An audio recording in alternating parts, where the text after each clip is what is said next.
And here's the final part of the MC's toolbox. You cannot MC without this.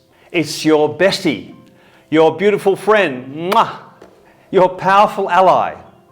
But why do so many people get this so horribly wrong? They make it look so uncomfortable. I can immediately tell if an MC is experienced or a newbie by the way they hold their microphone. But the thing is, microphone technique is just one simple step. It's dead set easy as you're about to learn. So you can be the professional MC that everyone admires and goes, cool. These recommendations are for event host MCs only.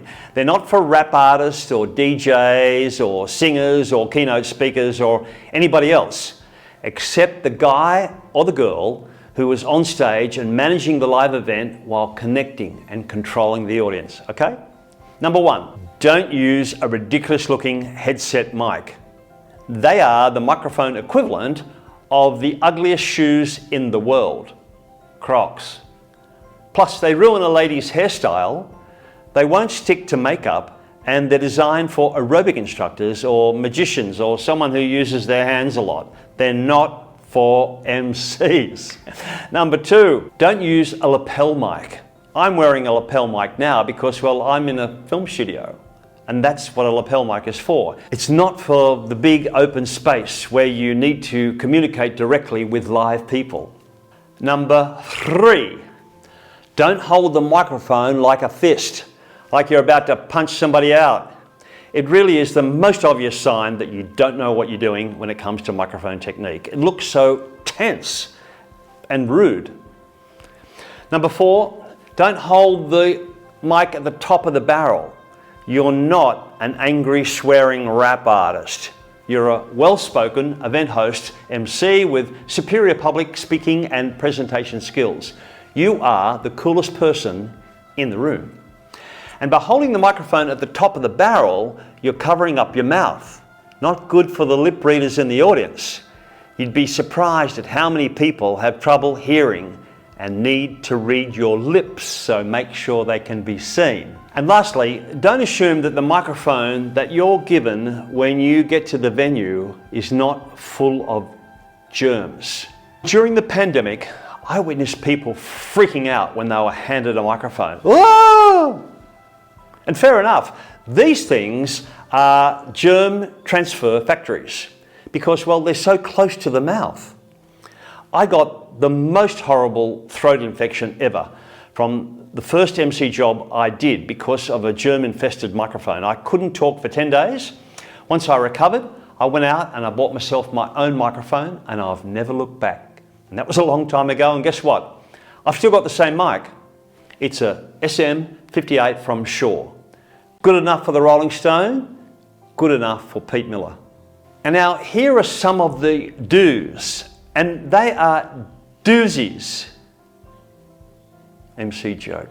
Do only use a cordless mic. For the reasons I've outlined above, these are the only choice for an MC. I mean, just look at the difference in the pickup from a small lapel mic or this beautiful thing. What's going to give you a better sound? Okay, so here's the size of the pickup on a cordless microphone. Pretty decent. And let's compare with a typical lapel microphone pickup. Bit of a difference. Big difference in sound as well. So highly recommend you use the beautiful cordless microphone. I'll show you the difference using a real microphone going into this camera. So what you're hearing now is the sound through the Rode Filmmaker lapel mic, which is a very high quality mic. And I'm going to switch over and put this SM58 through the same Sony camera. And now I'm using the Shure SM58 dynamic microphone, which I've used on stage for many years. However, I do recommend using a pop filter, which is this black piece of sponge on it. If you don't, it looks like this. It looks a little bit better, but you get the S's and the which is not a good sound. At the end of the day, a cordless mic will make your voice sound a lot better. Plus, a cordless mic gives you freedom. It's like filming with a drone or taking photographs from the same spot on the ground. A cordless mic allows you to get into the audience and interview people, Get their reactions and really connect with them. Number 2, do buy your own microphone set, preferably with 2 microphones. One for you that no one else uses ever, and one for the guest when they are speaking. And after each job, clean the head of the mic.